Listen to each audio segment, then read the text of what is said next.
Olá, eu me chamo Tatiane Raveduti, eu tenho 42 anos, nasci em Curitiba e moro em Foz do Iguaçu.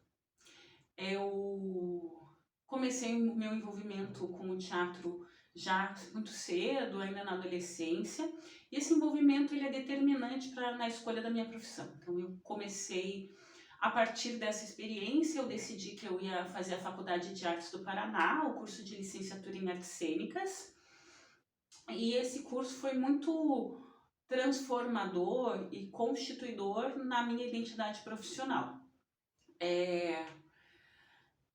Ele, primeiro porque a gente passei a entender as questões de arte e educação, como trabalhar o teatro na escola, como trabalhar o teatro com as crianças, e por muito tempo esse foi o meu foco de trabalho, né? Eu trabalhei voltada para essa cultura da infância, para essa diversidade, montando espetáculos, e a minha própria pesquisa e investigação seguia esse caminho.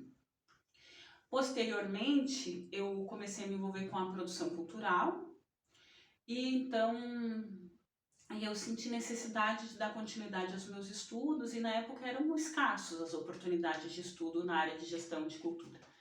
Então eu fui estudar no CELAC, que é o Centro de Estudos Culturais Latino-Americanos, o curso de gestão cultural, e esse curso ele foi muito importante porque ele me trouxe um elemento novo, que é a cultura latino-americana, né? O CELAC, ele estava inserido dentro desse contexto. Então eu passo a deixar de me enxergar como brasileira para me ver como latino-americana. Mas isso tudo perde força à medida que eu vou trabalhando, trabalho com as escolas, e aí eu venho fazer o mestrado na UNILA, a Universidade Federal da Integração Latino-Americana. E aí isso tudo que já existia em mim, mas que não tinha mais, ecoava mais, ganha grande potência, transformador e é irreversível. O meu pensar e o meu fazer cultural a partir da experiência de viver e conviver com pessoas de diferentes países, de diferentes culturas, numa riqueza que só vivendo aqui em Foz do Iguaçu, né, que é a complexidade do viver fronteiriço, do viver o dia a dia de uma fronteira, de viver e trabalhar e estudar com pessoas que têm referências culturais, que falam idiomas diferentes do seu, que trazem experiências de mundo e de cultura e de comida. Então é muito marcante essa minha vinda para Foz do Iguaçu e tudo que eu encontro e desenvolvo aqui. Então, a minha formação, né? Acho que a minha formação principal, acadêmica é essa. Eu faço formações paralelas também na área de gestão cultural, na área de cultura e patrimônio, mas olhando para essa cultura, não apenas para a cultura brasileira, mas para a cultura latino-americana, pensando nas culturas tradicionais, nas culturas subalternas, né, nas culturas que estão apagadas e oprimidas aí na nossa colonização. As principais referências no meu fazer artístico. Eu acho que a principal referência para mim como produtora cultural é Gilberto Gil. Gil foi uma pessoa, um artista, alguém que trouxe para a pauta das políticas públicas na área de cultura a diversidade cultural. Gil teve a oportunidade no seu ministério de criar pautas, editais, políticas públicas para os mais diversos povos e comunidades e segmentos das pessoas, dos entes, dos viventes que vivem essa cultura nacional. Gil cria os pontos de cultura, a descentralização, ele realiza, né, algo que é muito sonhado.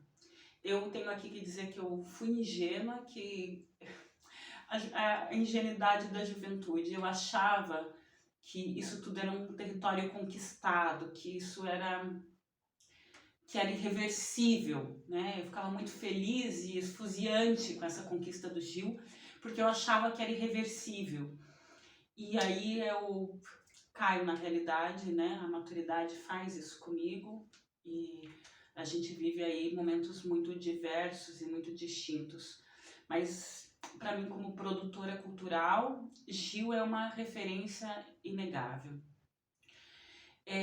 Dentro das inspirações no teatro, eu gosto de grupos de teatro. Acho que a própria Companhia Brasileira de Teatro é uma referência na profundidade, no teor das pesquisas. Mas eu gosto muito do teatro de rua, do teatro popular, desse teatro que não precisa da formalidade do espaço para acontecer. Eu gosto da intervenção urbana, do teatro que acontece sem que a pessoa perceba, sem que o sujeito tenha que se arrumar e sair de casa para ir para ele, né? Eu falo isso também porque aqui onde eu moro hoje não tem um teatro, mas ele não é acessível. Então a gente precisa, enfim, eu não precisa nada, eu vou falar, mas eu vou continuar. As minhas principais referências. A minha outra principal referência no fazer artístico, então, são as professoras mesmo que têm que lidar diariamente com seus alunos. Isso é uma bosta.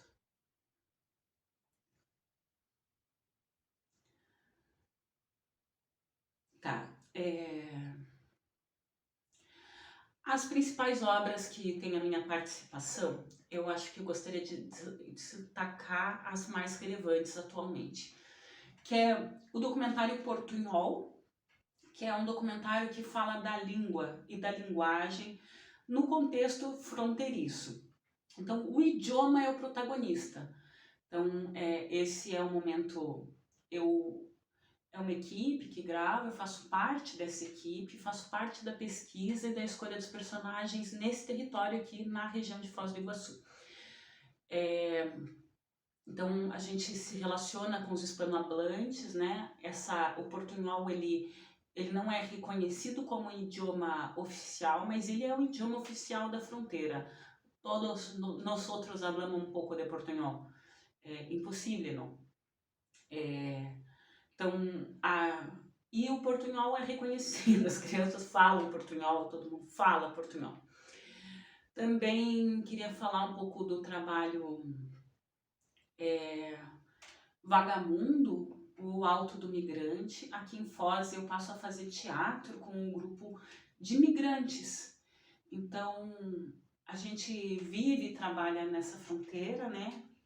Todas as pessoas com as quais eu me relaciono não são nascidas em Foz do Iguaçu, elas vieram para Foz do Iguaçu, seja pelo ciclo da Itaipu, seja pelo ciclo da universidade, seja pelo ciclo das compras no Paraguai. É uma gama de pessoas que passa a viver nessa fronteira e migra atrás de oportunidades de trabalho, né? Como todos os migrantes que eu conheço, então, ou que a história nos narra, né? As pessoas passam por necessidades e elas se deslocam para suprir essas necessidades. Então, esse trabalho fala dos trânsitos, né? De você ser de uma terra e viver em outra, das dificuldades de constituir relações de amizade, de confiança, de segurança. São histórias comuns, esse trabalho conta a história de 3 migrantes, 3 histórias comuns de gente comum que vive e trabalha, que se desloca, vive e trabalha e coloca a sua família nisso.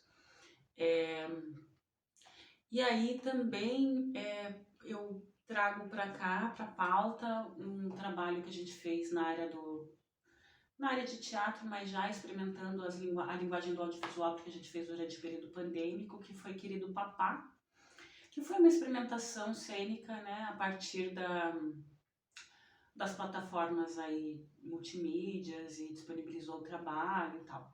Então foram alguns trabalhos. Fora esses trabalhos, eu acho que foram meus trabalhos como atriz e tal. Aí eu queria focar um pouco nos meus trabalhos como produtora cultural.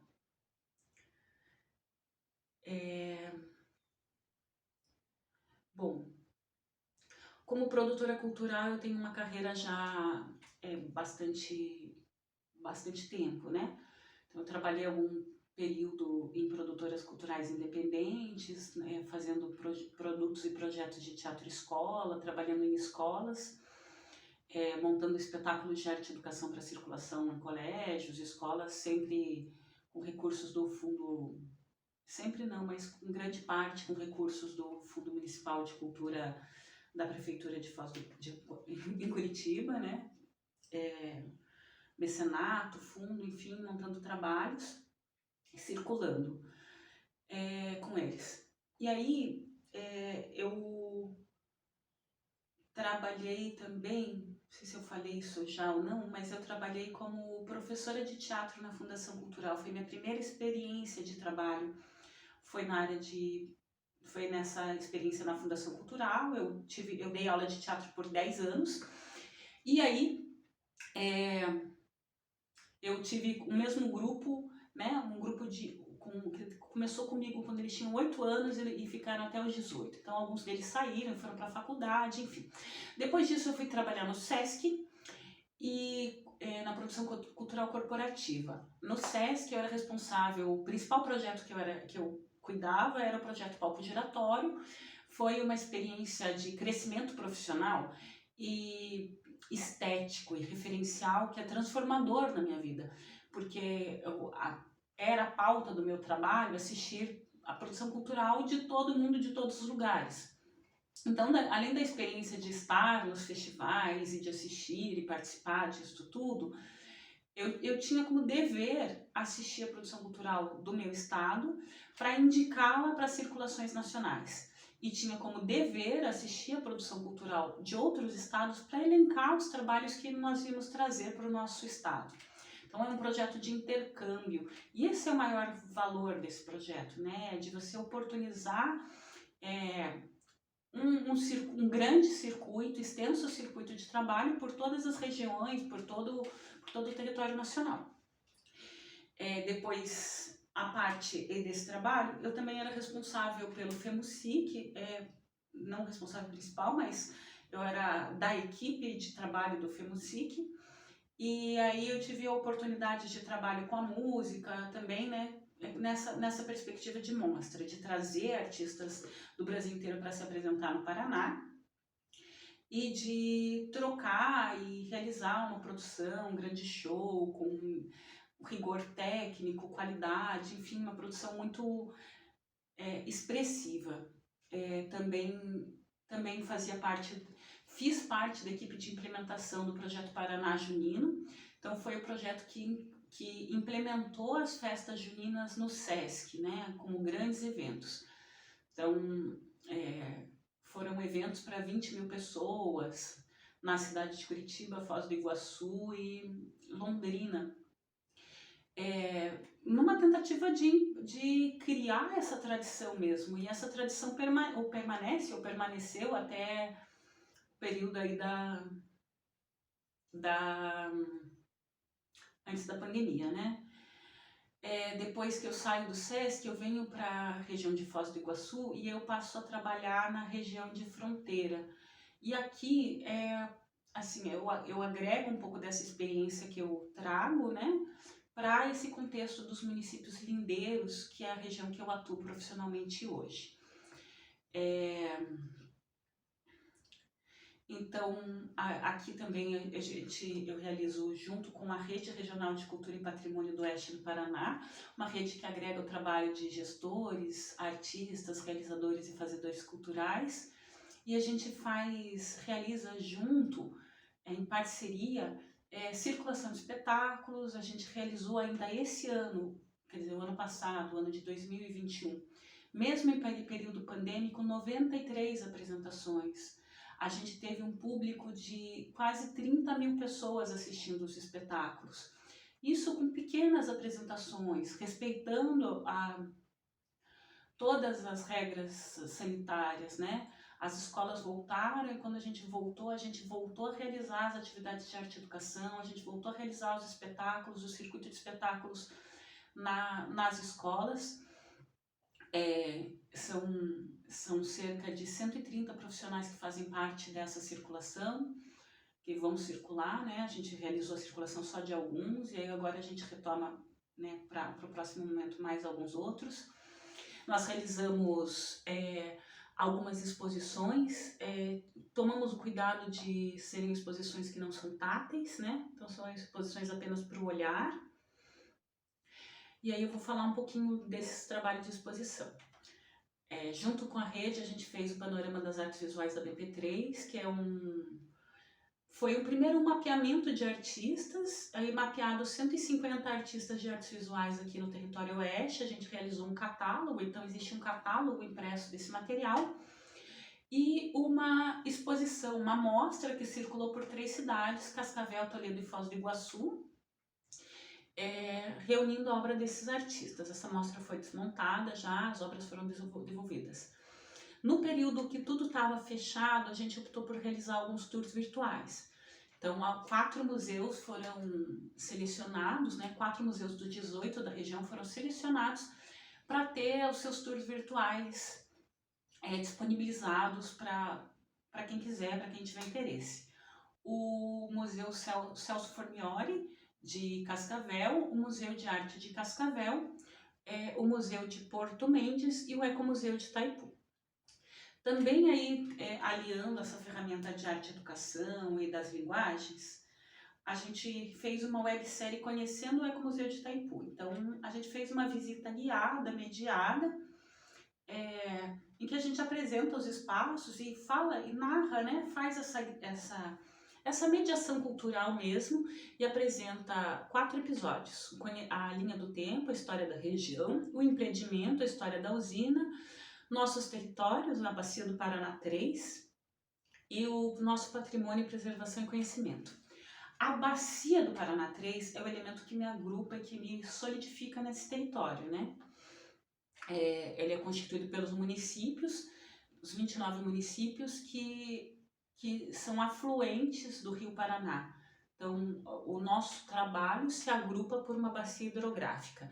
Ele é pautado dentro dos critérios de sustentabilidade, desenvolvimento cultural territorial sustentável. Então, alguns temas têm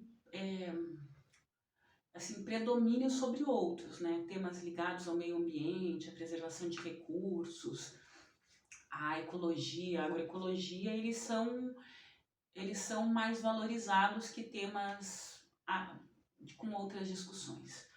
É um recorte, né? O recorte que a gente trabalha.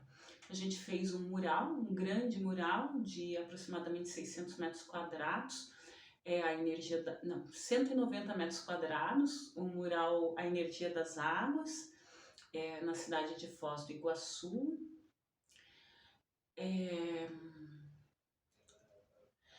Fiz também a circulação de algumas exposições, então a exposição Caminhos e Pegadas, com fotos do Marcos de Sá Correia, circulou por Capitão Leônidas Marques. A exposição As Flores do Jardim do Nosso Quintal, do artista Lauro Borges, foi para Francisco Alves. E Fronteiras Apenas Linhas Imaginárias, com fotos do Orlando Azevedo e do Rogério Gomes, circularam por 3 Barras do Paraná e por Corbélia. A principal ação que eu realizei aqui nessa região, nesse período pandêmico, foi o Festival Cultural Virtual do Oeste do Paraná. Nele a gente reuniu uma amostra de artistas e fez uma amostra virtual, 15 dias de programação, 60 artistas, né, gravando, colocando seu conteúdo na internet, isso ainda no mês de maio, quando a pandemia ainda estava começando. Então a gente fez essa foi uma oportunidade de realizar um banco de dados com a produção desses artistas e colocar isso online. Foram 60 shows e oficinas, contações de histórias, foram 4 exposições virtuais. foi uma experiência muito bacana.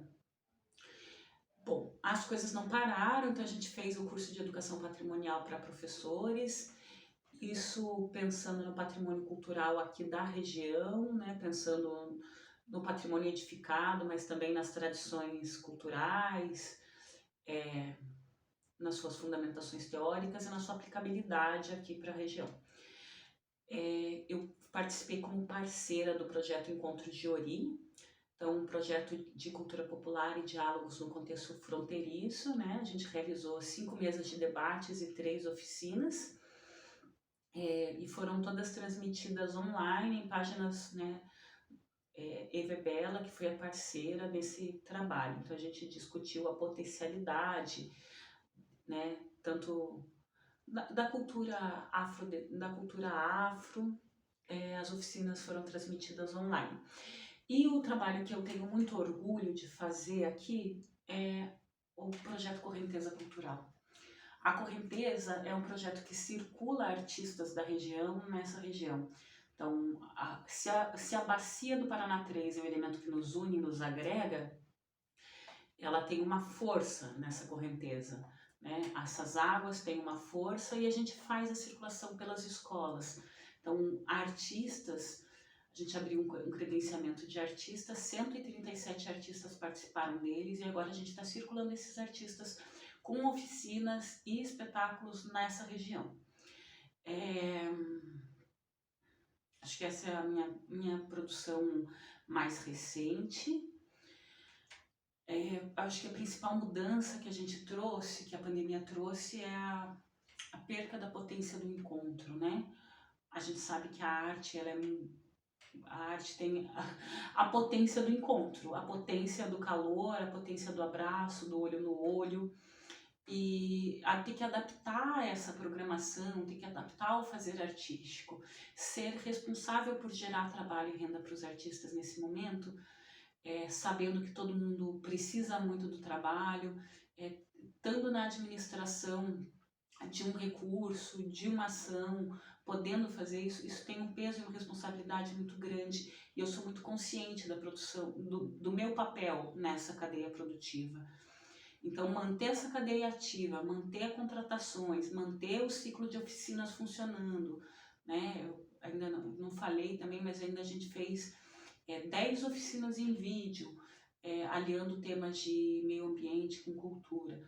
Então, manter esse ciclo produtivo, gerando trabalho e renda, é uma responsabilidade imensa, da qual eu não me furto e da qual eu sou plenamente consciente do meu papel. Bom, meus planos para quando a pandemia acabar é promover os encontros, né? Os abraços, as mostras, realizar eventos, trazer às mostras, voltar com o nosso espetáculo para a rua, voltar a sonhar e lutar e batalhar e trabalhar por um mundo possível, por respeito para as linguagens, pelo trabalho dos artistas, voltar a inserir o trabalho dos artistas nas escolas, ter o meu próprio trabalho como artista e como produtora também reconhecido nesse campo. Eu acho que é esse o principal trabalho. E aí é assim que eu vou terminando, né? Eu termino esse vídeo agradecendo você que me escutou, que me viu e que me ouviu, que me deu a oportunidade de poder falar um pouco contigo, de contar um pouco, e também de ouvir o que essa história da fronteira traz, né? O que essa fronteira traz de particularidade. É isso, eu agradeço, um abraço, até já.